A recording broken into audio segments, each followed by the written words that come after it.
Hello, everyone, and welcome to the 18th episode of the ArtaCast. We are, not officially released with the Set 7, but we're testing a lot. At least me, I'm testing very, very much. And yeah, I think we have both some new insights from the first testings.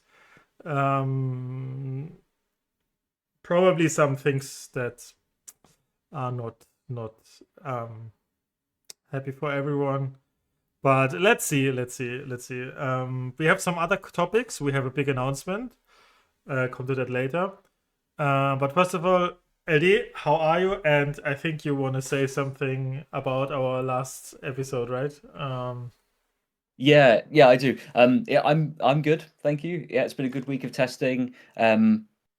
Like you say, mixed feelings at the moment because some of the conclusions from testing are maybe not what I would hope for, but I think that I still had some dark moments, but I think I'm back on track with my outlook being positive, which is good. Yeah, about last week's episode, I just really quickly wanted to say that I made a joke about Blue Steel and about the players being mean to each other, which was like an unfair generalization. And a couple of people mentioned it to me and said, you know what, this is maybe a little too far. And I just want to say, like, I totally get that.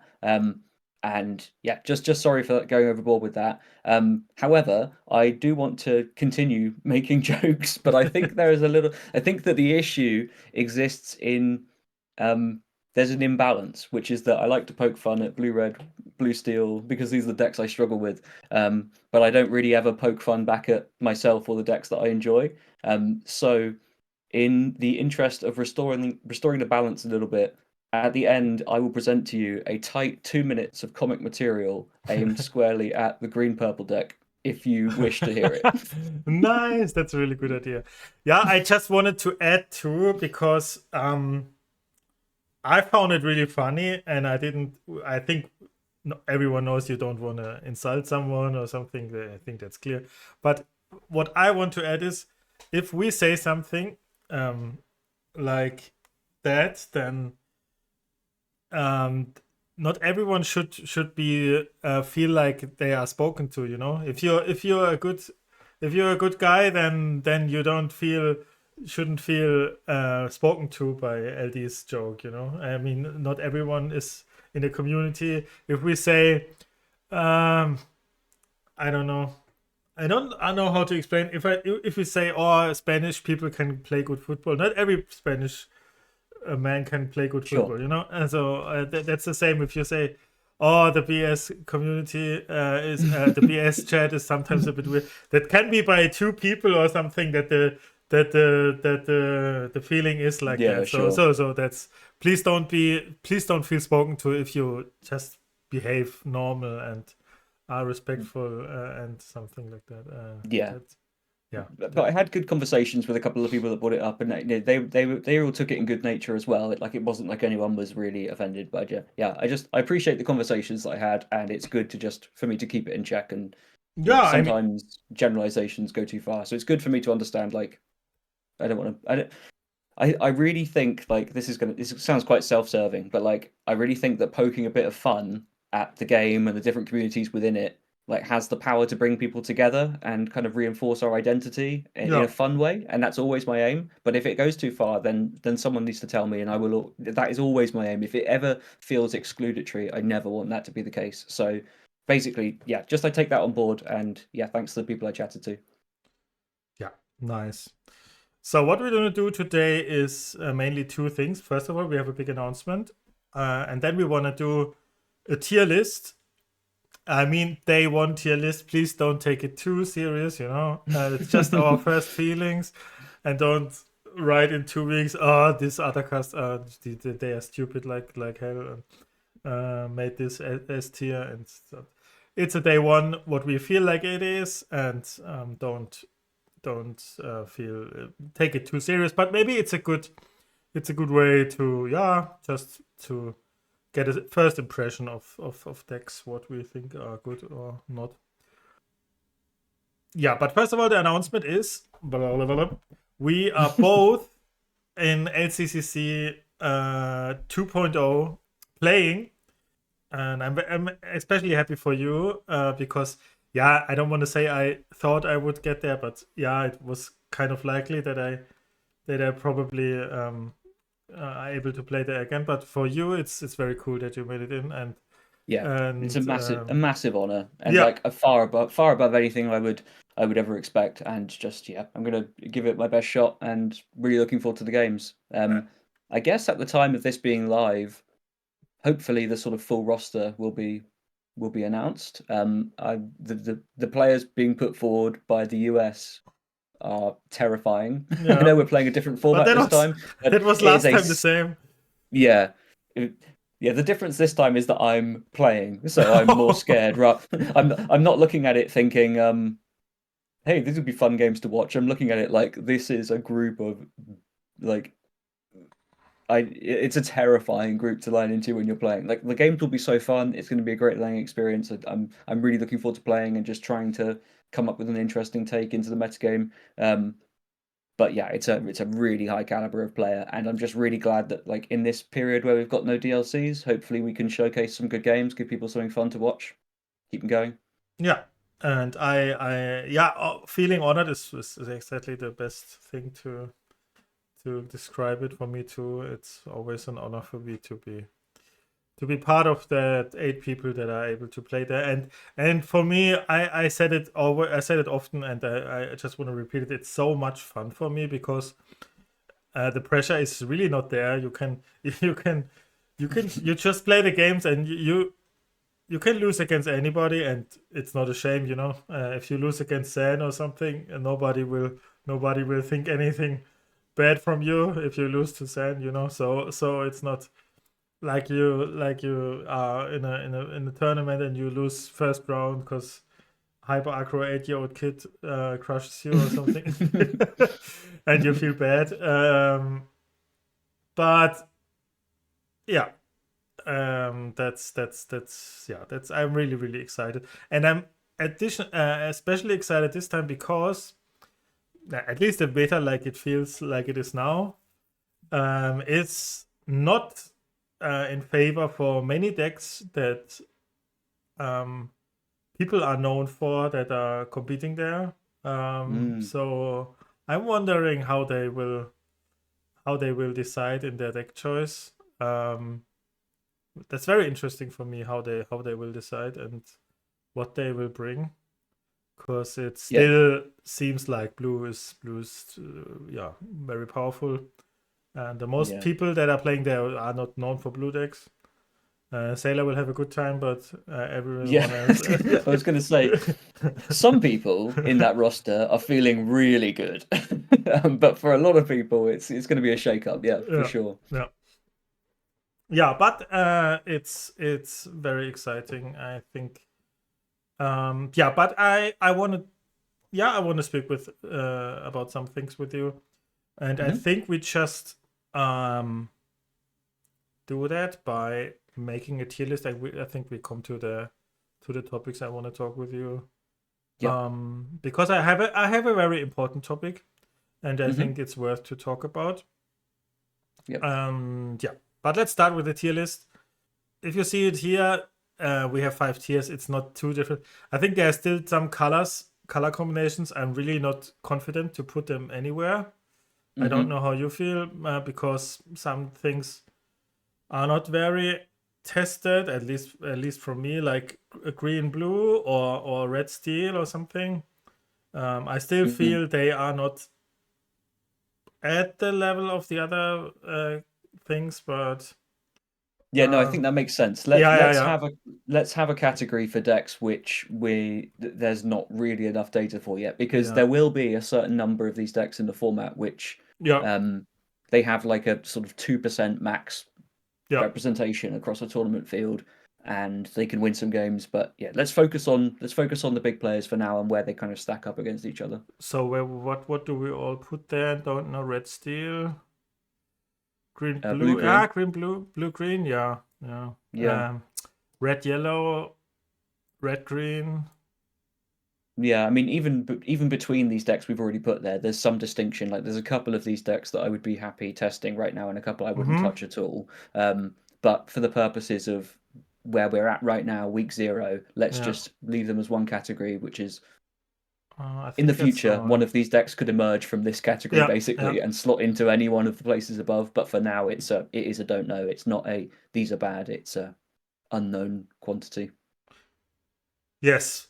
And from that, I think the rest is kind of competitive. Yeah, I think so. I think Yeah, you've got a good selection there. yeah. The I most mean, played. maybe the hyper aggro or something is still viable in a very red blue heavy meta or something. But yeah, let's do it. I didn't test it yet. Yeah. Okay. Where do we start? We start with red purple. Yeah. Oh. You saw me. All last sets, I was trying to convince you. I think we did it all last sets, and every time I tried to convince you that red purple is still strong, and you told me it's complete trash, and I was right. You were right. That's true. Yeah. No, but this time it feels really rough for red purple.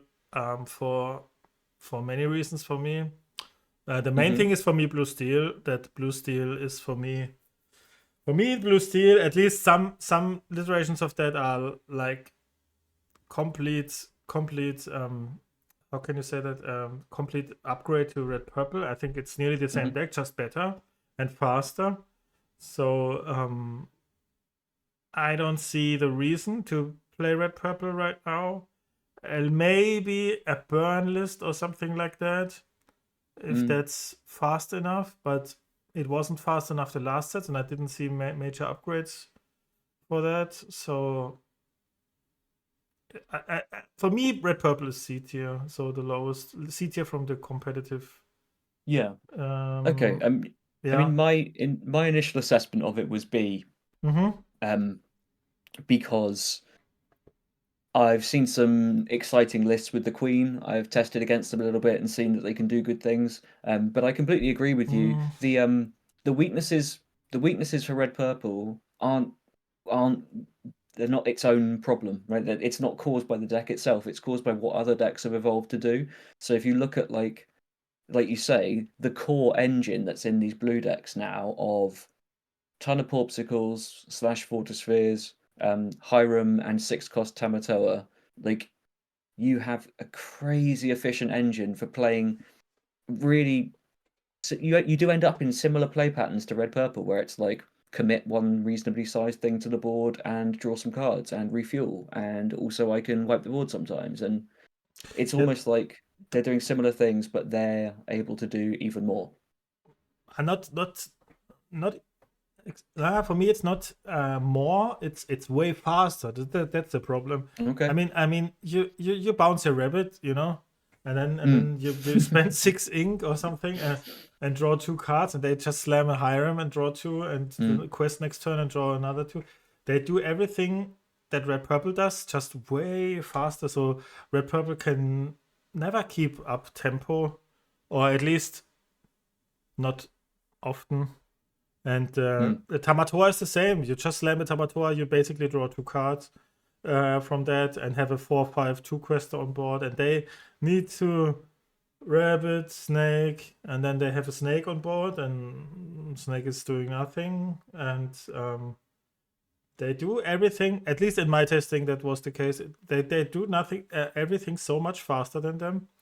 Also, with that much removal that blue steel now has. Naturally in the deck, all the threats like Genie or something are not very threatening anymore. So it's really tough for me. But I think I agree that C is maybe too harsh, because it's still possibly kind of even against red blue. What could be considered as best deck or something. Yeah, we come to that later. I've seen some people really devoted red purple players say that their red blue matchup has felt great, which is like alone that's enough to make a deck considered for B tier, I think. The problem is red blue plays Tamatoa too, and Tamatoa is a real problem for red purple. They basically have to, I mean, if they have at least a Tipo or something out, they cannot not Tremaine it, and then they need to basically board wipe it if they're even on 7 ink, and Yeah. then even if they draw 2 cards by the Tamatoa, what helps a lot in this, because the red purple against red blue matchups are still kind of a resource fight often, like who draws more, who can banish their opponent Hiram or Rabbit more efficiently, and yeah, and therefore the Tamatoa helps a lot in this resource fights. So I think last set where purple was slightly favored, and this set I think, yeah, maybe 50-50 or something in my, but that's just my feeling. Yeah, that makes sense. And then all other matchups, if you look at this, oof. Yeah, but BTS may be fine. Yeah. Yeah, I think so. I want to make it from down to top, from the weakest to the. What do you think is the next weakest, or is even weaker than red purple? I think green purple is weaker than red purple at the moment. Yeah. I think I could see even fewer reasons to play green purple than red purple. You had one of the advantages of it was that you had a better game into like red blue in its previous forms. Now just the decks that you were able to race have just got that much faster, and your deck hasn't got any faster. You like lose a critical turn from that gap, and I don't know. What I've seen hasn't been very promising. There are still considerations like, blue steel struggles to clean up a genie, but like on the same turn you're jamming a genie, they're just playing Tamatoa and gaining 3 to 4 cards worth of value, and it's not a great spot for green purple. It's not too much to say about it other than my really basic summary is just that one of your greatest strengths was your ability to race a bunch of decks which have gained specific tools to make it even harder for you to race them. Yeah. Like it's a hostile format. It's rough. I mean, even set 6 was kind of rough in the end for green purple, I think. And if you see these matchups here, there's nearly what nothing are you happy to play against? What do you want to play against this? Yeah. I mean, red blue is still kind of okayish, but it's not much more than 50-50. Yeah, I don't think, oh yeah, cool, turn 1 popsicle. Yeah. No.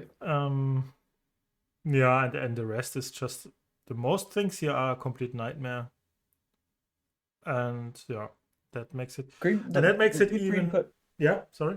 No, sorry, go ahead. Yeah, that makes it for me just a little bit of sad, but also, yeah, lets me think a lot, because I usually wanted to write a guide this set again and do coaching stuff, and I think I have to find really a new home for the set. It's really not.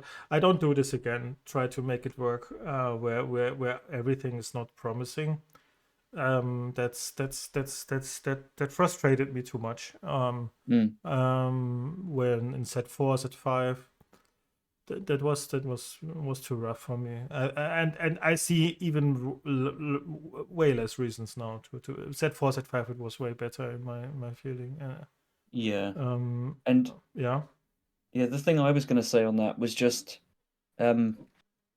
there are some cards in set 7 that you can look at and think, like, these are semi-interesting for green purple, but it's really, really hard to like make the deck a priority in your testing. You tell me how you feel. This is just how I felt about it.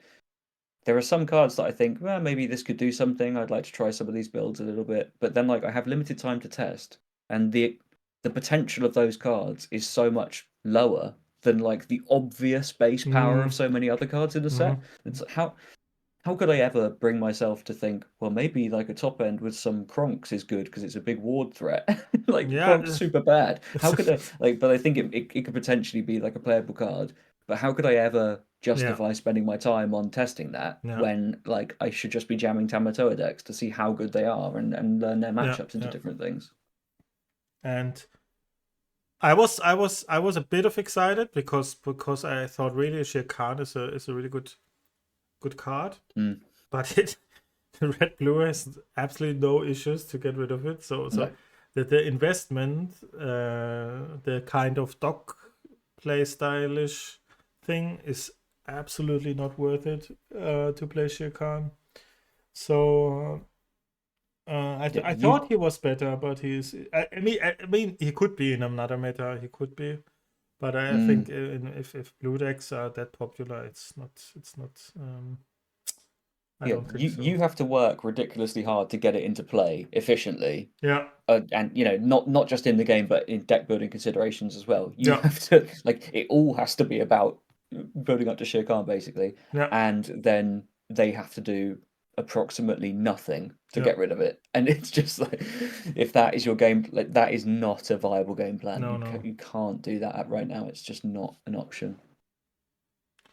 Yeah, that's a bit sad, and I think to all my green purple friends, I wouldn't recommend. I think it's no harm because everybody.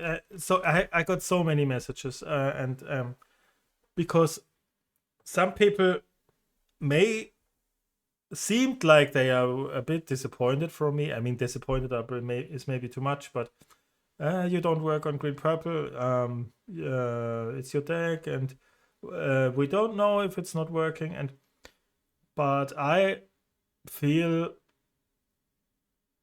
it's maybe a bit arrogant. Arrogant is too much, but I feel like I know the game to good enough that I think it's like you said, it's not worth it, and I think it's no harm even for a player like me, or even if I'm not, or someone like is playing for is known for another deck, jumps off from 4-1 set, and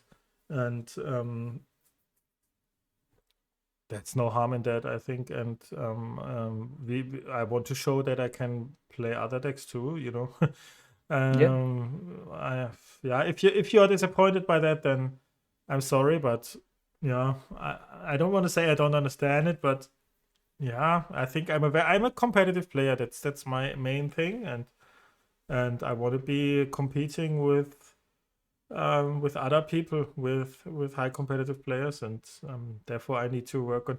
As you said, your time is limited, and I want to test on things that I think are promising, and I think it's not mainly that we got nothing. I think the bell is just the worst nightmare that a green purple player could ever dream of. It's so bad. You don't want to play a Merfolk anymore. And Merfolk was one of the reasons to play green purple, I think. And it's so bad into a bell. Imagine they play bells me and they bell you Merfolk, what? And then they play as me, and then yeah, what do you want to do with this nonsense one drop? it's just a nightmare, and I think I hope you will understand. Yeah, that's what I want to say. I will probably not work that much on green purple. Yeah, it's a tough one. It's not the position we want to be in. We'd much rather be here excited about the deck. Nobody wants this outcome. But it's really, really crazy how much impact like one card can have on the game. And I think it's fair to say that more than one deck is like not playable because Bell has been printed. It's wild. The ramifications of these decks that excel in mid-range and late game situations also having access to incidentally the very best anti-aggro tool in the game. It's what's warping the whole metagame right now and has knock-on effects on virtually every deck.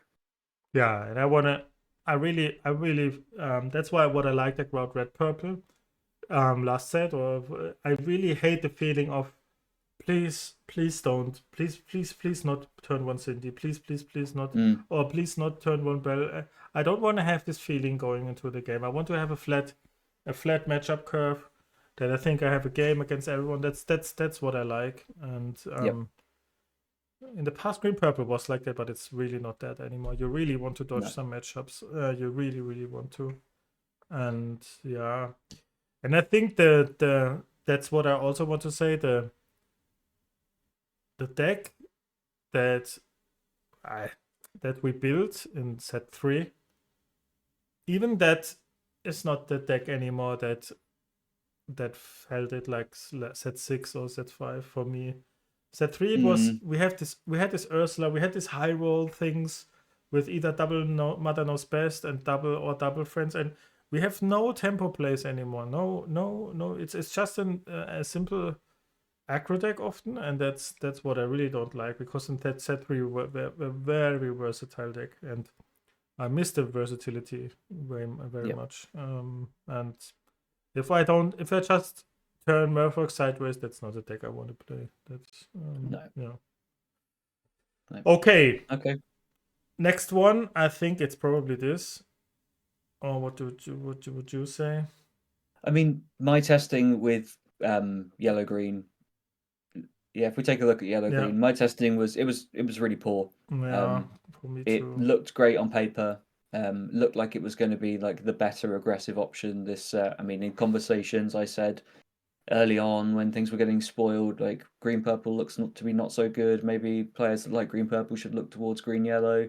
And I tried it. I spent some time on it. I did not see anything enough to get me excited.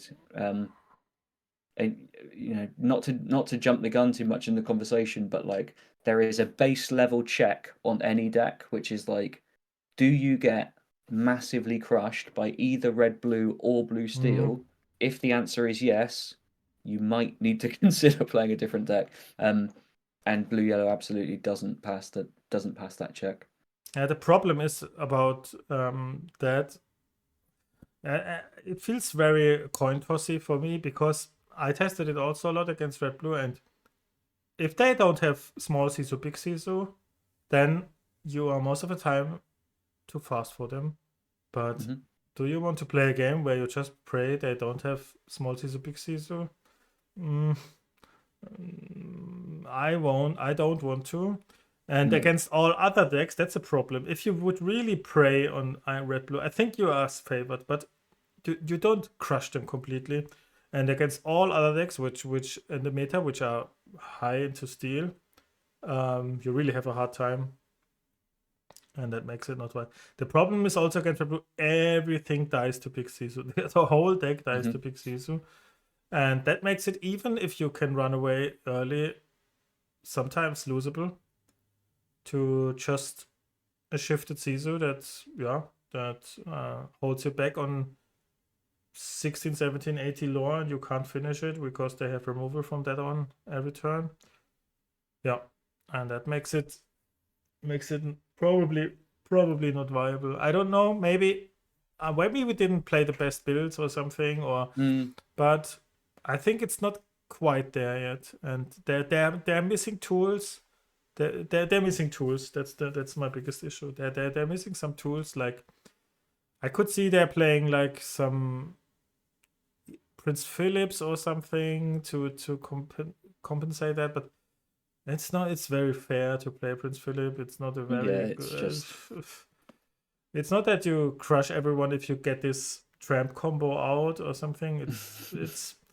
It's okay, but it's not as high rolly as what other decks can do. It's still, sometimes you get a Chernobyl out and then you feel crazy good or something, but then maybe it gets just be prepped and yeah, I don't know. Feels not quite there yet, but I think it feels for me like one or two cards which feels their negatives could make it viable, because I still think it's not, it's powerful. They have Daisy and Murfolk, what's kind of the best aggressive characters in the game, and I mean, every deck has probably a problem if you open double Daisy Murfolk or something first 2 turns. Still can run you nearly every game away, against any matchup away often, but you need the right hand, and yeah, feels not quite there. Yeah, there's a lot of crossing your fingers and hoping on both sides, isn't there? You need the right draw, Mm-hmm. and you also need them to miss on certain cards, Yeah, and just because across a tournament, across like a DLC format, you can't hope for those yeah, chances. The stars won't align 9 times in a row. because So one small Sisu crushes that opening. You know, they yeah, just banish your Daisy and run over the Merfolk with the small Sisu. That's just so much tempo gain then, and you're nearly outcast then. So yeah, I know what you mean. Yeah. mm, yeah, Okay. Next one is tough. I really don't know anything about Blurple yet. I still think it's yeah. viable. I would put it now in B tier, but that's very. I don't know how you feel about it. I really didn't test it yet, so but I don't know actually what they got, if they got anything. I don't. I mean, they I, probably won't I play with Bell. Um, no. So they mm, have the problem of being a blue deck which doesn't play the item package at all. So all of the good stuff pretty much relates to the item package. I can't imagine they got a great deal. This maybe has to go in don't know for me yeah, that's because I very was thinking right. about it today and I don't think it's got a huge amount worse. Like it's not one of those decks that does just straight up lose to a bell. Mm-hmm. A bell hurts it, but you just sort Yeah, of that's accelerate past and start jamming genies and stuff. Um, yeah, I was theorizing a little bit about this deck today, and I can see it still being okay, but I don't really know what their red blue matchup was like that was towards the good. end of That set was good. six. That It was was good. yeah, then That the was deck's very probably still promising. pretty good. Yeah, It's probably something that I'll spend some time testing next. I mean it Um, depends on yeah, the for now, version, but they yeah, have very reliable removal for their big threats with Hades mm, and stuff, and yeah, yeah, can pressure a lot early game and don't run out of cards, and yeah, it's not easy for red blue to because no, Hades is most of the time way better removal than B prep, because you yep, just want to remove one threat and you don't want to wipe the whole board most of the time, and you still had I played Cusco too, which was very hmm good into locations and into yeah, dimes as well and stuff. So yeah, I think it's I agree with you. It shouldn't be too bad right now. Probably the best purple deck for me. No, purple steel is still there, but one of the better yeah. purple decks. Pure speculation. If we had to put Yeah, it somewhere, I would quite comfortably put it in B for now, bordering on A. But like that's just like speculative guesswork. I've not directly tested it. Interestingly, like nobody that I've tested with has played it either. But like last set was really popular, so the yeah, Blurple players are somewhere, and I'd like to know how they're yeah. feeling. They But will. yeah, I'll put some time into it next time Yeah. for next week. The next is for me Ember Steel. Yeah. Um, Um, this goes wasn't. for me clearly into B tier, but better than red purple for me. Yeah. Um, Okay. I would agree oh, with that. um, the problem is, yeah, is natural weakness into red blue, and Mm, the blue steel, the new blue steel, is kind of the same and better. If you play it with dogs, then it's the same. Bell is just a better Cindy, you could say, and mm. also some other cards. I don't see many reasons to play Ember Steel right now. I mean, Ember Steel believers would probably don't agree here, but mm, Yeah, don't see. one of the reasons to play it at the moment, I guess, is if you did end up with a format that's completely overrun with like Blue Steel Bell, for example, you do get to play all of the four willpower stuff and Rapunzel's, which lines Mm-hmm. up really nicely with Bell, Yeah, and all your stuff is kind of hard for them to remove, and then if they just leave their Bell sideways, you draw three, and it's super easy to Rapunzel trap them. yeah, But is that enough? The question is, does the potential to do that and make like one matchup slightly better, does that outweigh the how it naturally lines up into red blue? And if yeah. red That's the blue is like problem. as Yeah, dominant as if it's as dominant of a force as people expect it to be, is lining up well into Bell good enough? And so again, just going back to this kind of like you do a two-stage check. Can I beat blue steel and red blue? Like can I get them close to near? Can I get them both close to 50-50? If the answer is no, You it's have a really hard time. tough. Yeah. Yeah. Yes. So that's. But I think now there comes a huge gap for me from Yeah. power level of decks, hmm and I don't know how you feel. I would personally place Purple Steel next. Yeah. You could argue about Purple Steel versus Green Steel, but I think Purple Steel got a ton of reach. hmm Has a kind of good matchup against Red Blue. I mean, at least the Red Blue doesn't want to play against it because it's really annoying with all this reach. And struggles against Blue Steel, but is probably the best deck right now against Red Blue that exists. So yeah, you change the bad matchup for Blue Steel with a good matchup against Red Blue. What puts it into A tier for me. I think the problem is still it's way worse into Blue Steel than it's good against Red Blue, and that's what holds it back for me from S tier. But Yes. it depends a bit on the build too. But the new Cobra is a really good addition. I underestimated this card. I mean, against a lot of matchups, this card does nothing, but against Red Blue, it really does something. Yeah, I think you tested It's it a way. bit. Yeah, I've been testing it a fair bit this week. It's one of the decks that I've enjoyed more out of what I've tested with. Like you say, Cobra way outperforming what I expected, and also just Doc putting in like a ton of work. No, not Doc, sorry. Pete putting in a ton of work Mm-hmm. across the format. Some blue steel matchups. Just, we'll get into this when we look at S tier. But Mm-hmm. there's like there's 2 decks at the top, but secretly there's like 8 decks at the top, Yeah. and and and Pete is really good into a bunch of them, Mm-hmm. but not all of them. And there are still games to be won by Pete looping that sort of thing, in this format. I feel really positive about Purple Steel. It is the best purple deck that I've tested so far, and the one I've had the most fun with. So if you're like deeply into your purple, it's probably one of the places you're looking. And yeah, I think, like you say, you can beat red blue reasonably comfortably. Not all of the time. There are Mm-hmm. variants you'll struggle with all of the reach.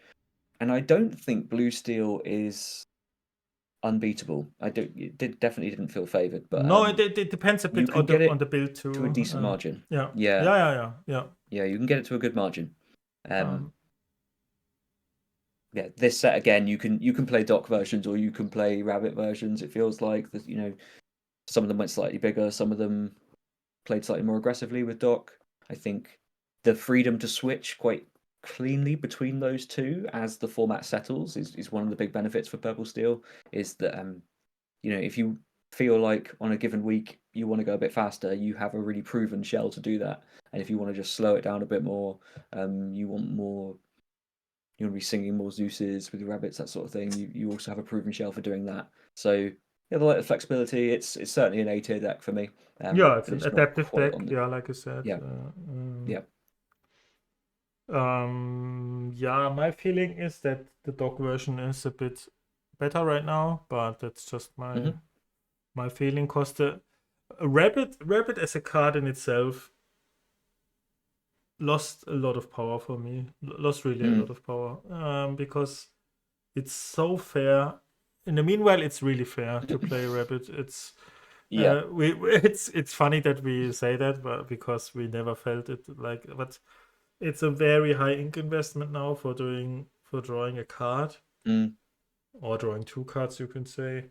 But it's in comparison to other stuff running around, it's very fair. It was always very fair into green steel.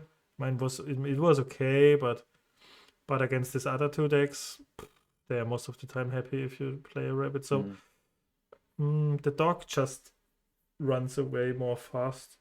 Um, and that makes it more appealing to me right now. But I didn't test Purple Steel much, to be honest.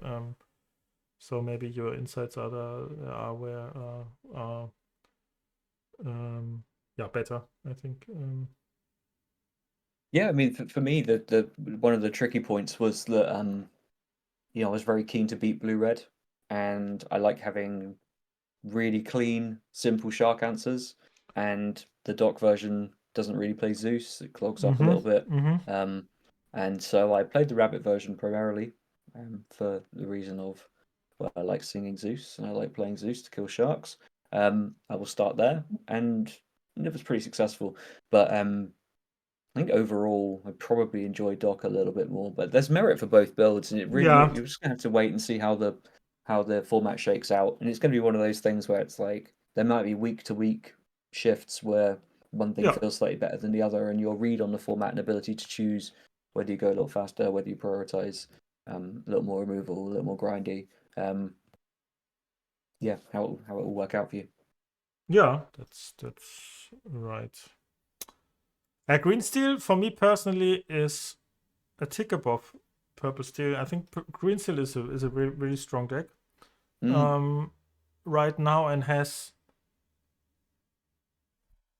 a, I think, a positive win rate against Blue Steel, but still struggles a bit with Red Blue, but not too much. So I think the comparison of these two matchups are still like 50%, so it makes it completely viable for me.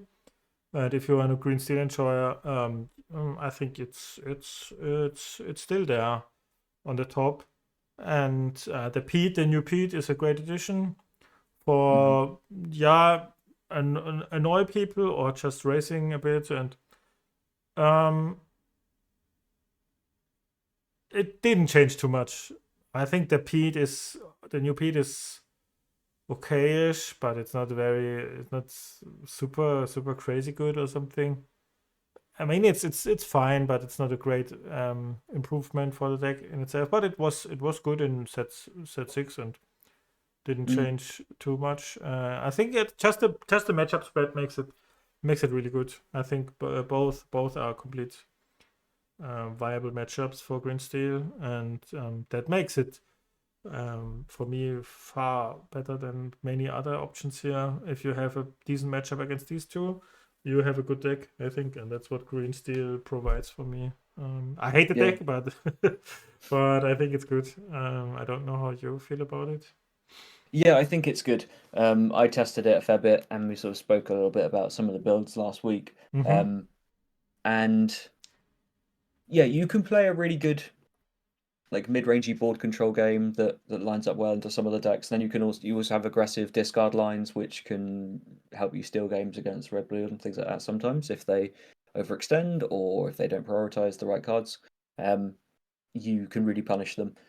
So it's like green still never goes away. It just kind of ticks up and ticks down a little bit. My view right now has been that it's in a pretty good spot. Like um, a lot of decks kind of struggle to deal with a Prince John right now, outside of like maybe Sisuing. And it's really easy to protect a Prince John and get a lot from it. It was one of the things that I sort of felt from playing the deck a fair bit. Um, and yeah, just looks like one of those environments again that like it's not like Green still gained a lot, but it never goes away. It's always a force. Like you will always have to answer a Diablo when it happens. Yeah. And yeah, seems like a fine time to be doing that. It didn't play too badly into what are the top decks at the moment. And I'd certainly rather play it than a ton of other things right now. It's way more viable. Yeah, and Green Steel is a deck like yeah, it was always a deck like you probably have not two way less win rate than 50% against anybody, because you just Mm, have this card game plan that's if it works, then nobody will beat it. So yeah, it's will probably not get really crushed by anyone anytime. I think therefore you have too much high roll potential. I think mm, even against blue red, sometimes it feels really bad if you open Diablo Shift and then they cut Hiram on turn 3, and then they you play a Prince John, and then you start with Hypnotize and sing Sudden Chill or something. The game is probably pretty fast over. So yeah.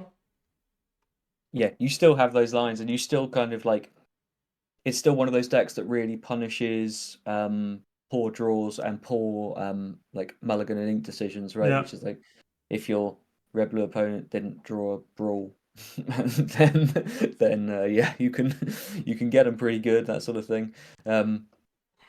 But yeah, I think it's felt very well positioned at the moment. I'm really interested to know what some of like the green steel experts feel about the deck at the moment. If they kind of if they Yeah, come out playing it in LCCC and stuff like that. You know, we've got like the Rat and Zan, and yeah. They you know probably they're will pretty play good with it. the deck. I want to see how they feel about it, Yeah. or are they gonna I tested put it their faith again. in blue? I tested it again. It's really not my playstyle. I feel I probably do many Mm, things wrong. Not many things, but probably do some mulligan decisions wrong. If you are not very familiar with the deck, you probably get too greedy with mulliganing for Diablo Shift or something. That's what I did probably. But I bricked a ton, and it feels like if you don't brick, you have a really good win rate. If you brick, yeah, you of course have not. But it feels weird for me to hope for a good hand all the time. I don't know. mm. Yeah, it's just not my kind of playstyle. I don't know. It's I don't know. Yeah, Yeah, I but feel the it's yeah. same. It's really easy to make mistakes with, and that's like Mm-hmm. hurts me to say after spending so many months last year being like, oh, all you do is jab Diablo and the game's over. And just it's not over No. actually. From the perspective of the person playing Diablo, it's actually super easy to fumble any game with the deck. So like yeah, I give a lot of respect to people that performed highly with Green Steel in the post Bucky era. Um, but it looks well positioned again. So um, interesting to see what people do with it. and just for people that think Diablo is broken, it is kind of broken, but I Mm. just want to relative, make it a bit more relative, just for your minds. If you Diablo shift, we all get afraid immediately. We think I need to get rid of it immediately, or I lose. It's not that, because if you shift, you discard a card, and you basically sacrifice your one drop, and then you quest and you get the card back that you discarded. So that's the first turn. The second turn, if he survives, you draw one card, and then it was a Maleficent 3-drop. Not more than that. Not more than that. So first on the third turn, you get really much value. So I wouldn't. I initially I was like way more afraid of the card than I am now, because if I let them draw two cards with it, then I don't lose the game. It's just that. Then in my head, it's always okay. It's a Maleficent now. Maleficent is not what I'm afraid now. But of course, it can run away if it's multiple. I don't want to say this card is bad, but I just want to say feel less afraid of the card. It gets broken if it's unanswered, but it's not that you need it immediately or you lose the game. The one card they draw is too much. It's not that. It's yeah. I think people rate it still higher than he actually is. But yeah, Yeah, you realized that a long time before I did, and it makes so much sense when you lay it out like that. But yeah, it's so hard to unlearn just the kind of panic I would feel into a Diablo, and just try and like relax. And if you kill it on turn 5 with an Elsa, like fine, they went +1 card. Like you've got ways of doing that as well, like bounce a rabbit. yeah, Um, yeah, exactly. it's fine. But yeah, still a powerful. I don't want to say the card is not powerful. That's not what I wanted to say. Just to make it more. Yeah, it's Take good. It's good to another. keep in Take mind. another. Your side. So now it gets exciting. Not exciting. It gets really powerful. I think the gap now Depending is. on who you are, it can be Yeah. exciting. I think the gap now is really much. That's the problem for me. Yes. And I will put them now together. We talk about these two together. For me, it's really clear that blue steel is better, but I will explain you now why. Woof. Yeah. Blue red. I just want to talk. I talk a bit now, and then you can talk. Okay. Blue Yeah, go red. ahead. People are. Oh, I will get the comments will explode. I know, but blue red didn't gain that much. I think I tested the deck a lot. The coil is strong, but it's not strong without a cost. It's you miss it. You miss a ramp. I played it really much the last few days. I really have a lot of matchups where I just ink the coil and play a ramp. And the Tamatoa is fine and against a lot of matchups, but it's not completely broken. So it gains a bit, but not crazy large amount. And I think the matchups that it's was good against and it was bad against didn't change too much. And I think, for example, DKP version is still completely viable because I think the normal traditional red blue did not get out of hands and it's crazy better now than the DKP version. So I think DKP version is still completely viable and completely playable. It's basically two things. It's the bell is, I would say, nearly unplayable in red blue, but there are also a lot of versions. But and the Tamatoa and the coil is the crazy upgrades. The Scrooge is okay if you play a hyper item build. The hyper item build was not very promising, but Sailor or other people have maybe more insights about it. But if I play, for example, red purple against red blue, I think the matchup didn't change at all. Sometimes the coil is a toxic card to play against because that's what I think. It's not a very good designed card, but it's not clearly powerful upgrade. They need to ramp on turn 2 still on very many matchups, I think, and after turn 2 it's tricky to fit the coil into your curve, and that makes it not a clear super. I could see a winning decklist without a coil in the decklist. I really could see that, and I could even more see a winning decklist without Tamator. That's my feeling right now. It got better. It got at least tools, and that was way too much. We talked about it yesterday, last week, but it didn't improve crazy. That just got, like we last said, got Genie, and we thought, oh, now we can play Genie or Rabbit. That's the spot where blue red is right now. I could try with coil or not with coil. I could try it with Tamator or not with Tamator. It's not a clear upgrade for me. But blue steel is a completely broken deck. The deck is completely broken and completely. I mean, it's way above everything else here. It's so crazy powerful that I'm really afraid of this deck. And if I see these two, blue-red is slightly favored in my opinion for blue steel, but not much.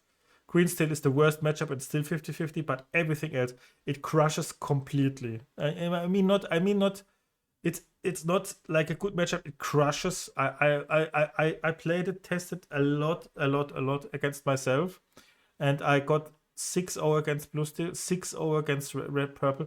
It's absolutely crushing. At least my version with these mid-rangey builds with no dime and stuff. It's just this mid-range deck now for me, like it aggressive mid-range deck, and that makes it blue steel way more powerful than red blue for me.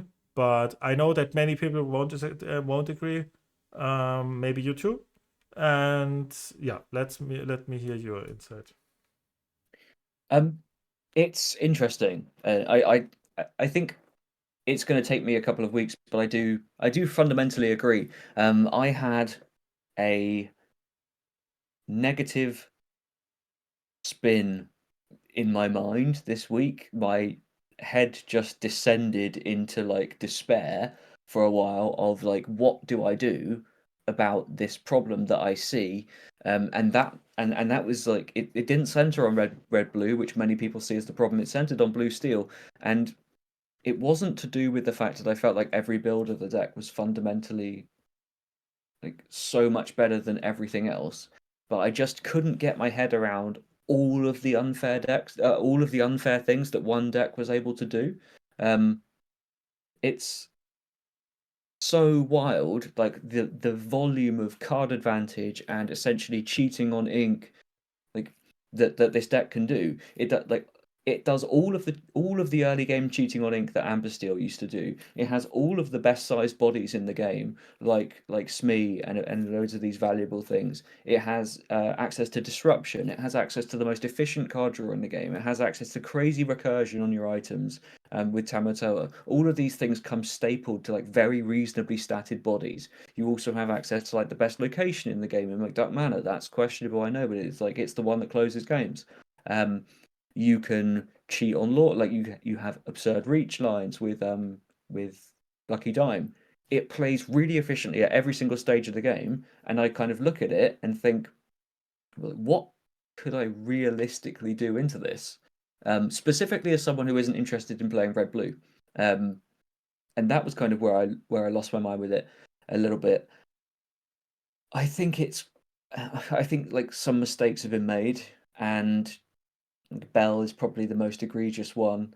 But when you look at like how these decks perform, some of these blue steel decks, they are wild. It's on another level, isn't it? And I'm interested. The bit I find intriguing is that you say it's like straight up better than red blue. In my mind, they're both super super good. But maybe blue steel is like red blue is powerful in a really obvious way, which is like all the things written on the cards make like in a vacuum make that deck absurdly powerful. Whereas blue steel, it's a combination of cards, and how it actually plays out in practice can be insanely hard to break through. Yeah, so what I want to ask you in return is the kind of mid-rangey build that you've settled on. Do you sort of see that as the best version, or do you see like For me is it personally, more that yes. there's a problem to is there a problem for people to tackle in the fact that within Blue Steel they've essentially got pure curve out Harlan and Justin versions, mid-range versions like yours, wheel versions, non-wheel versions, The problem, and there are 4 or 5 decks within one deck. yeah, I mean, I mainly talk about my version Okay. because Yep. I didn't feel a need to play something else because I'm crushing everything. Okay. Yeah, I mean, if I say that next time you play against me, you will crush me 3-0 probably. But Unlikely. the thing is, the deck I play now is like it's not very mid range. It's pretty aggressive still, but you could say, how can I explain it? I explain it like it's like a Dog Ember Steel, what's a very threatening deck. But instead of you this limiting Dog card draw engine, what's really poor sometimes, and if you draw multiples, you have absolutely busted and not committing card draw in Hiram and New Tamatora, which is absolutely crazy. I mean, if I play a Hiram turn 4, you could say it's not a very good tempo play because yeah, it's a 1/6. But do they want to leave the 1/6 on the board? The red blue player probably brawl it or something just to get rid of the Hiram, and then all of my other stuff quests. And if they don't, I draw another 2 cards next turn. That's so much. And the Tamatora is a crazy addition too because he's basically just saying, in my version, he's just basically saying, yeah, draw 2 cards. And yeah, Bell obviously Bell is too powerful as a card in itself, I think, and probably is a bit of a mess because yeah, the problem is I have the feeling like I felt in set 3 with green purple. In set 3 green purple, I came into the table and I thought, oh, come on, show me what you got. And this, I feel with this blue steel, I feel the same now. Finally, I feel the same. I think I go on the table and think, oh, come on, show me what you got. I will show you what I have. And that is probably not lasting for a long time because I'm not, maybe I'm too confident saying that, but I think I have really the feeling if we test like 1 or 2 months more, everybody is on blue steel. And that's just my feeling. And that's the reason I'm really afraid of. Mm-hmm. And because the comparison of Red Blue is just that as Blue Steel, you could make arguments. Blue Steel against Red Blue, you can really make arguments about the matchup, how it is. But I think it's on a fair, if you make a fair thing, then it's like 50-50. But all other matchups are so crazy good for Blue Steel instead of Red Blue. Red Blue still don't want to see a turn one Merfolk or something, or Flynn or whatever. But Blue Steel doesn't care about so many things. What's happening in other decks?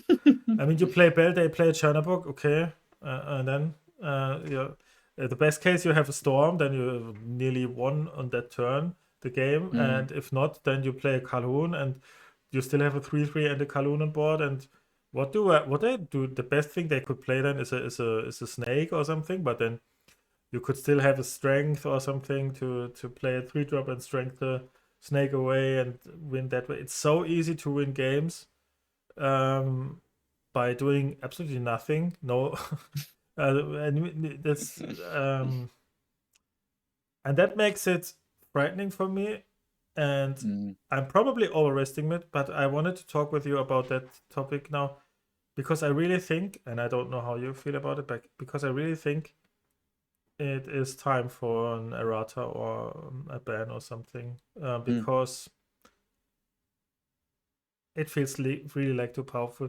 Just the fact of playing an aggressive deck that has absurd amount of card draw, absurd with no commitment, because Rabbit is a commitment. You nearly skip your turn 4 to play it, and then they maybe don't care because if you want to draw another card, you need to bounce it, and that's kind of slow. But this Hiram draws you 2, and it's unanswered. You draw another 2, and most decks can't allow that.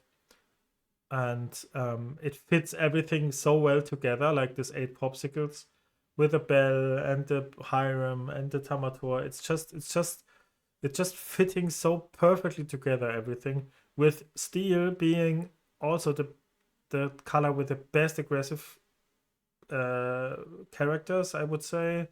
I mean, another 1-drops, but then Calhoun and Lawrence and Smee and stuff, that's all very, very powerful in comparison to other. What the only thing that you could complain about is that you don't have natural reach with no goats or something. But that's a very small downside for me. I would be curious how the LCCC will go. Maybe the other players come to the same conclusion, or I get totally crushed and get a lesson of overestimating this deck. But if I feel it, I really think it needs a ban or an errata. Yeah, and I just want to talk about that before I give a proper answer to my thoughts on that. I just want to talk in general about people's reaction to statements like that. If you talk about bans and erratas at this stage in the set cycle, people's gut reaction is, well, you've got to give it time, haven't you? You have to. It's a new set. We don't have tournament results yet, and at some point you have to think, well, actually, some of these people saying these things have maybe as many as 10,000 games of Lorcana played at this point and have seen every single pattern play out, are exceptionally good at analyzing the relative power level of cards. And I'm getting more in myself. I'm getting more towards like, well, actually, I just need to trust my gut more. If my gut tells me that something is way too good, because it feels massively out of whack for it and tests incredibly strongly, at some point I need to just go with that feeling and think, you know what, I back my analysis of this. It's really strong, and it's like what some people would probably consider like too strong, but it's how it appears to me. So like anytime that you make a big statement like it's ban or errata time, people will shoot that down, and fine, by all means do. But like it's also not just like knee jerk overreaction. There's all of someone's play history, all of someone's growth as a player who can analyze cards, and it's not just that people have seen something be good and think that's good, it should be bad.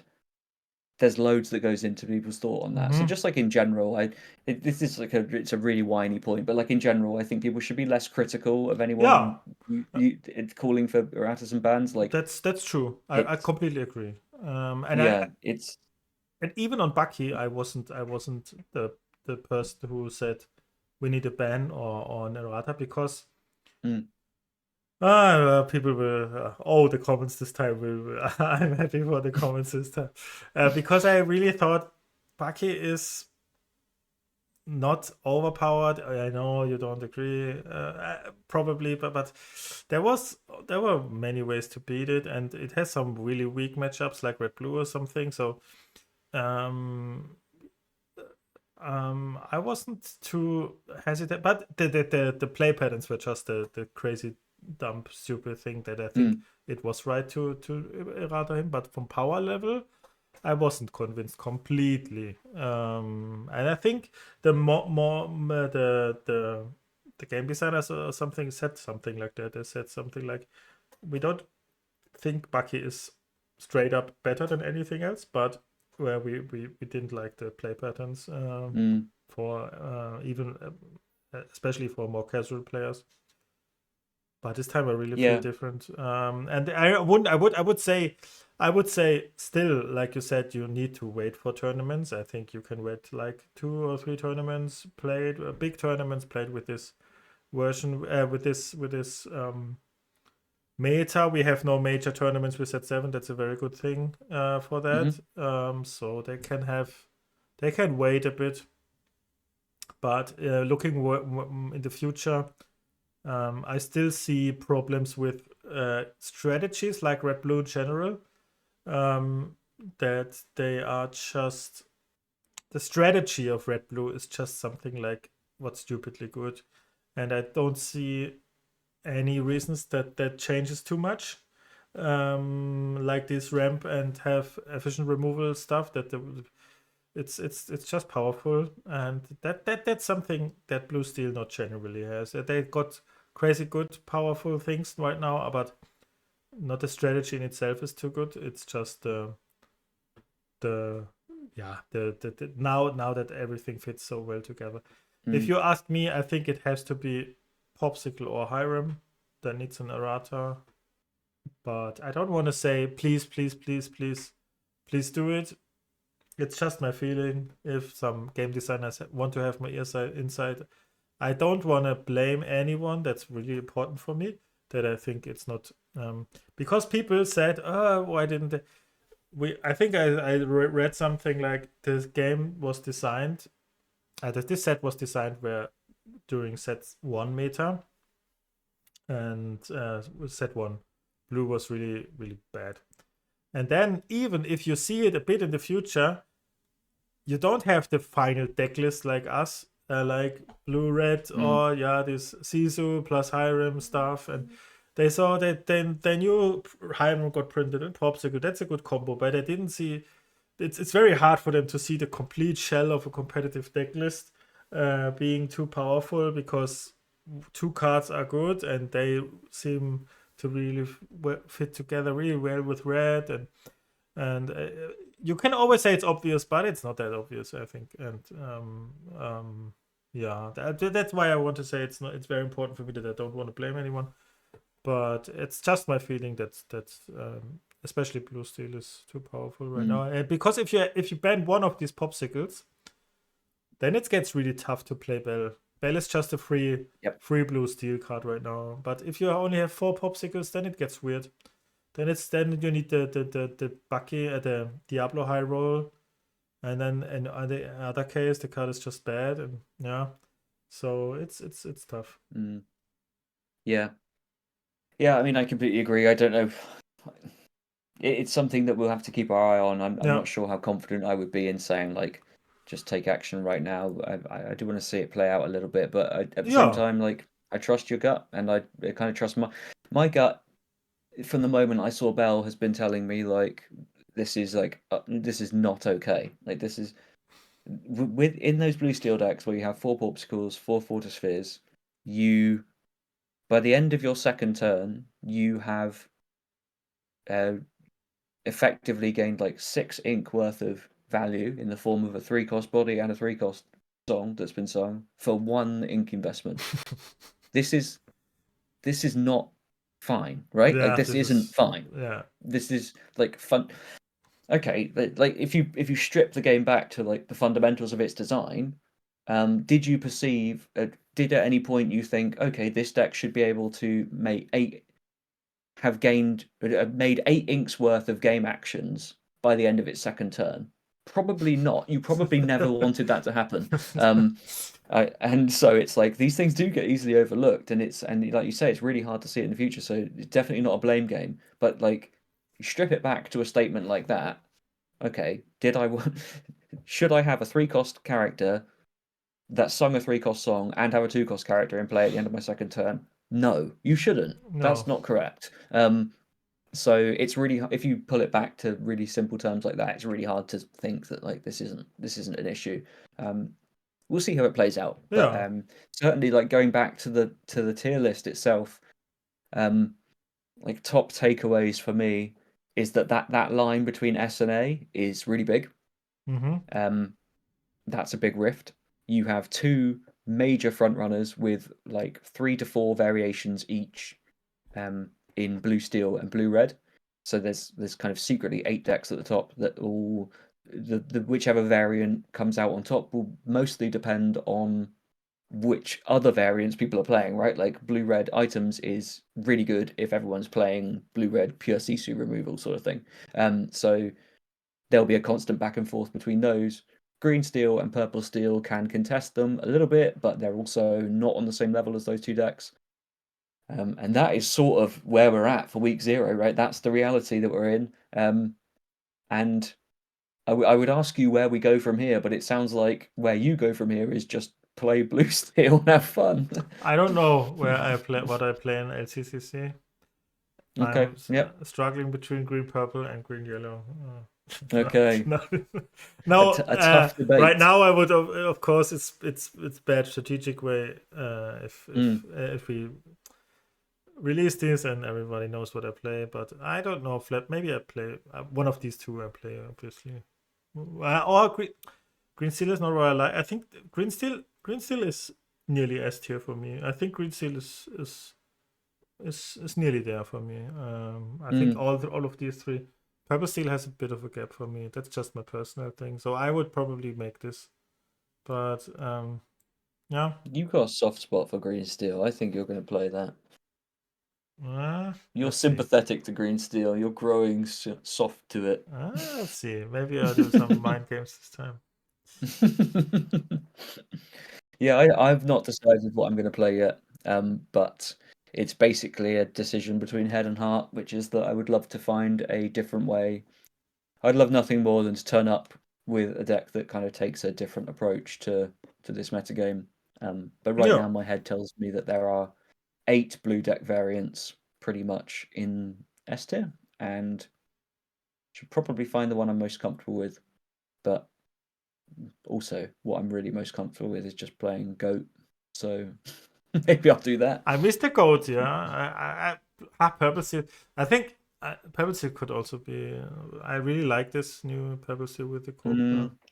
Also my kind of playstyle. These 4, one of these 4.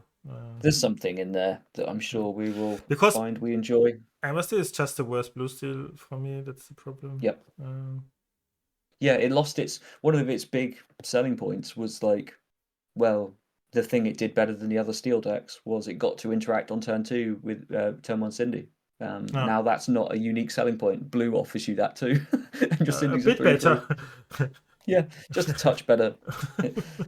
Most notably, just doesn't die to an opposing Cindy Storm at all. Completely lives through it, and then even if they play 1-drop and then they play Calhoun, and you play Bell, they play 1-drop, you play Bell, they play Calhoun. It's even worth to force the Calhoun trade if you storm the 1-drop from them. It's so powerful. It's just stupid. Yeah. yeah, if you're on the draw Yeah. and they go 1-drop turn 1, Calhoun turn 2, and you belled on turn 1, then you just storm off their 1-drop, Yeah. force the good trade with Calhoun, and your 2-drops alive. Yeah. You're on the play then. You could You're say. now on the play. Yeah. Yeah. You're the captain now. It's you have become the captain of that game. It's such a messed up card, but what are we Yeah, going it's to a do? messed up card. We're just Yeah. going to play with it for a while and see Yeah. what happens. Okay, that was a long episode. Please leave us a comment. I think it's this time very interesting. I think you probably won't agree with many things I said today, and that's totally fine for me. I'm always happy to discuss with you, and maybe the most of you will probably say Red Blue is stronger than Blue Steel. But yeah, that's just my feeling. And yeah, thanks everyone for watching. Hold up 1 second. We sorry. can't end the episode yet. I have to slander green purple players for a moment. Oh, Are you ready yes, I'm ready. to receive your dressing down? Okay. Now I've made it sound like it's directed at you, so it's not really going to land.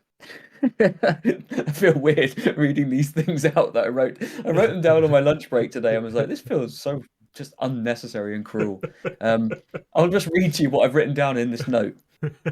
Green purple decks look like someone copied an aggro deck and then said, what if instead of winning on turn 4, we drew 1 card? Green purple players will open up with 3 cursed merfolk by the end of turn 2, then walk away from their table, meet up with their friends, and say things like, yeah, I think I just really understand my red blue matchup well and I've cracked it. So true. How many green purple players does it take to replace a light bulb? It doesn't matter. Even if you put all of them in the same room, they still collectively wouldn't be able to remove anything. Green purple players will register a deck with 4 copies of Sir Hiss in it, then have the nerve to turn around to their friends after a tournament and say something like, I just don't understand how I didn't win. And that's it, I'm done. That's some judgment, some judgment, Yeah. some just, you know what I mean. Now we're back in order. Yeah, now Sorry, we're back in everyone. order. Had to do it to restore the natural Yeah, balance. that was nice. That was so nice with the 3 merfolks. I think I really got this. I know how to play this. I just quest.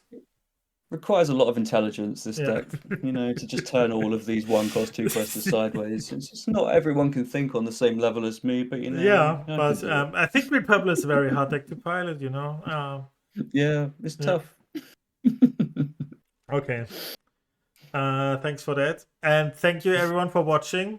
I hope you liked it. And I hope you got some new insights. And have a good one until next time, and bye-bye.